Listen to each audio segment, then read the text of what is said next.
good, YouTube? It's your boy Don's Reacts back with another video. Today we're reacting to Austin Sweat, the best starting fives from every major category all time. Please show a like, comment, subscribe, share the video, road to 300 subscribers, and let's get right into it. We've looked at the best player from every major category, but now we're doing the same for starting fives and seeing the best fives we can make up out of the best from these 11 categories. So let's go. Starting with the best. Okay, what are the categories first Five. off? And seeing the best fives we can make up out of the best from these 11. Shooting, mid-range, dunking, post moves, blocks, assists, durability. Okay, that's one of the ratings. Okay, I mean one of the categories. Okay, that starting five can probably play a whole game. That whole starting five probably gonna play all 82 games. Rebounds, free throws, steals, and scoring. So let's go. Starting with the best shooting starting five of all time. And this one goes to Steph Curry, Klay Thompson, Kevin Durant, Dirk Nowitzki, and Karl Anthony Towns. A lot of people might still take Ray Allen at the two. A lot of people will take Ray Allen at the two.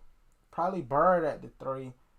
But point guard, power forward, and center, those three positions for shooting is no debate. To me, that is no debate.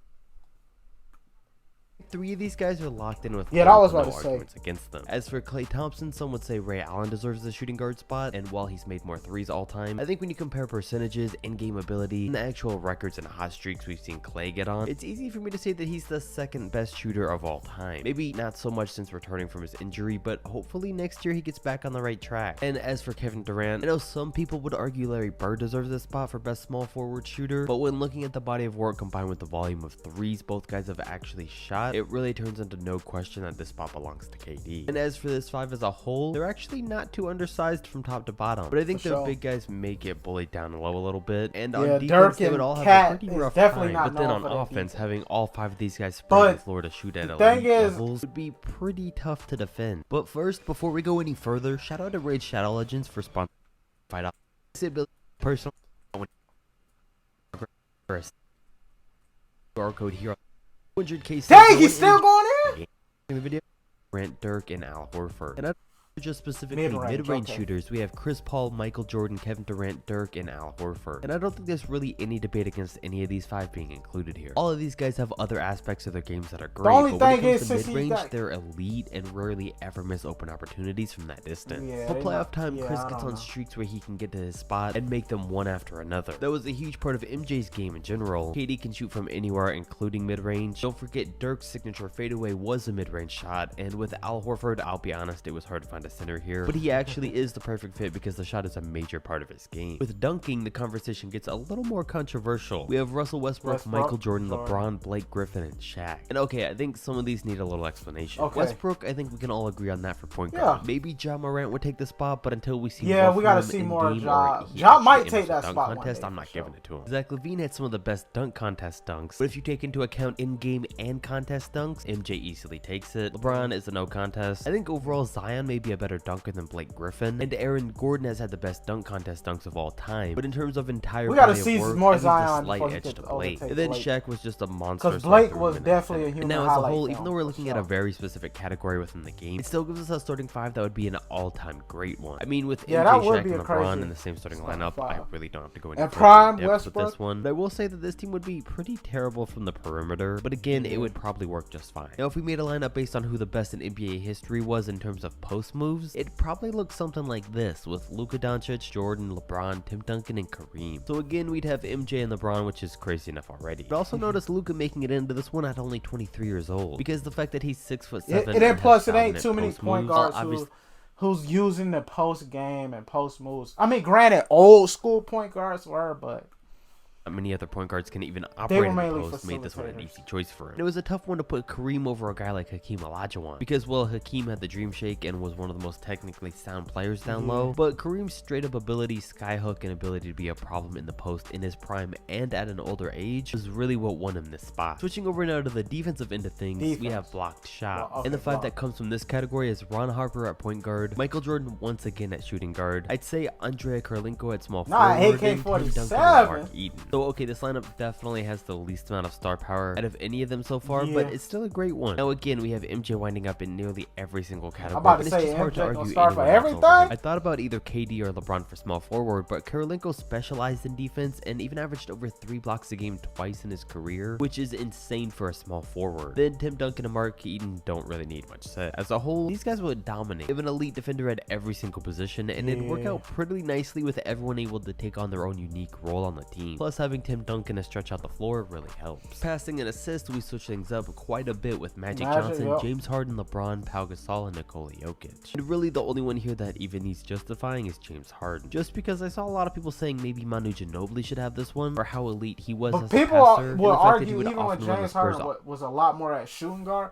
people will still try to classify for him a lot as of their point, games so and always find and set up open teammates. Well, that's true, and he might be slightly more gifted at passing the ball, but Harden did so on such a bigger scale as a full-time starter and league MVP. He didn't come off the bench and run the offense when asked. He did so every single game for the entire game in Houston, and that's what helped him lead the league in assists. Plus, he demanded so much attention, he'd often get off passes out of double teams and throw perfect alley-oops, so he gets this one. As a whole, this is probably the least athletic front court we'll see in a video like this, but that doesn't at all affect their skill level. And as passive as the two of them are, along with Magic Johnson, there would be a lot of unselfishness. But with having guys like LeBron and Harden on the team, they would be ready to take over whenever. Yeah, they'd be the two ISO ISO most players. durable starting five in NBA history. It takes us down a little bit different of a path. With John John Stockton, Kobe Bryant, LeBron James, Karl Malone, and Kareem. All of these guys played so much longer than most other players at their positions, and each of them pretty much had 20+ year careers, which is nearly unheard of in the NBA. And not only did they do that, but they maintained playing at such a high level for most of them. In fact, out of all of these five, Kobe Bryant was the only one who after all that time had his career come to an end because of a major injury. Everyone else just kind of walked away. Now there were a couple of other guys who could have made this lineup like AC Green or Robert Parrish, just based on the fact that they were true Iron Men at the game. But again, when you account for and include the skill aspect into this was the five we had to go with. For rebounders, this one's a little more obvious who our lineup is, with Russell Westbrook, MJ, LeBron, Dennis Rodman, and Wilt Chamberlain. So again, we have virtually an unstoppable lineup, mainly thanks to MJ and LeBron being the best of their positions in pretty much every. And if they miss Rodman, I actually almost put Luka Doncic at point guard over Westbrook, because Luka's never been accused of stat padding, and he's put up way more rebounds early on in his career, and when it's all said and done, he will have by far more rebounds than Russ has. Yeah, so we can kind of only go off of what's already happened, and not what we believe will happen. So we had to keep it with Westbrook, since he's averaged double-digit rebounds 3 separate times. He averaged a triple-double. Hasn't slowed too much down on that end since 2014. And as for the front court, there's no doubt that these two may be the two best rebounders in NBA history. So if you had them on the same team, well, I just really feel bad for everyone else. For the all-time greatest free throw starting lineup, Steve Nash, Steph Curry, Ray Allen, Rick Barry, Dirk, and Marc Gasol. And Mark was the only real surprising one off this list. I maybe would have expected someone else, and I also didn't expect him specifically to shoot them at such a high percentage. But he shot 86% from his career. And aside from him, everyone else on this team pretty much shot 90% from the free throw line. Most notably with Rick Barry shooting his like a grandma, which is actually the most efficient way to shoot them, and Steph Curry being statistically the best free throw shooter in NBA history. Wow, I didn't know that. With That's why I was thinking Steve starting Nash. lineup, I'd say we have to give this one to John Stockton, Michael Jordan, Scottie Pippen, Karl Malone, and Hakeem. No, Gary Payton? He's the glove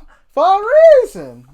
Dang. And man, I just feel bad for every team that went up against the 90s Bulls, given the fact that they had two of the best all time at stealing the ball on one team. It must have been a nightmare for everyone else to try to get through that defense. Now, it was also pretty surprising for Karl Malone to have earned the power forward spot. I just never thought of him as someone who got a lot of steals, but he is the all-time steals leader in terms of power forwards, and of course that's also thanks to his long career. He was always consistently good on that end his entire career, never averaging under 1 steal a game for a season. And of course John Stockton was in the same boat, which also had to have made the Utah Jazz. I mean, he did have and he's the all-time steal leader too. Makes sense because he was always a defensive mastermind and excelled at stealing the ball. Then finally we have scoring, and the best scoring starting five in the history of the NBA goes to Steph Curry, Michael Jordan, Kevin Durant, Karl Malone, and Kareem Abdul-Jabbar. And talking about arguing that lineup that has a little bit of everything, and this is it. On paper, this is one of the greatest teams ever assembled, with a great blend of offense, defense, scoring, size, and leadership. Of course, Steph Curry only has 2 scoring titles, which is a little less. But he's the greatest greatest Allen three-point Iverson shooter. at the same position. 'Cause- When you take into account just how Steph scores, it would be a crime to not include him as part of this list. Jordan had like 10 scoring titles, so it was obvious to include him. And even though LeBron's gonna be the league's all-time leading scorer this season, comparing his abilities to Kevin Durant's, and I just think we can all agree he's the better scorer, given the fact that he's probably the best pure scorer in NBA history. And Karl Malone and Kareem, sure they had longevity, but they were also impossible to be stopped for their 20-year careers too. So keep that in mind. It's not just that they were able to remain injury-free and all that, but it's also the fact that no one was able to figure them out for that long, even as they aged. If you enjoyed the video and want to see more like it, drop a like on the video, make sure to subscribe, and I'll catch you next time. Hey, shout out to Austin Sweat for this video, man. He had a lot of great points. Not only did he have a lot of great points, but most of these, I mean, it's some like I said, it was some that I was like, I don't know. But most of them, it wasn't a debate. And even if it was a debate, even if some of the, I don't know, it was like, I see where he's coming from, though.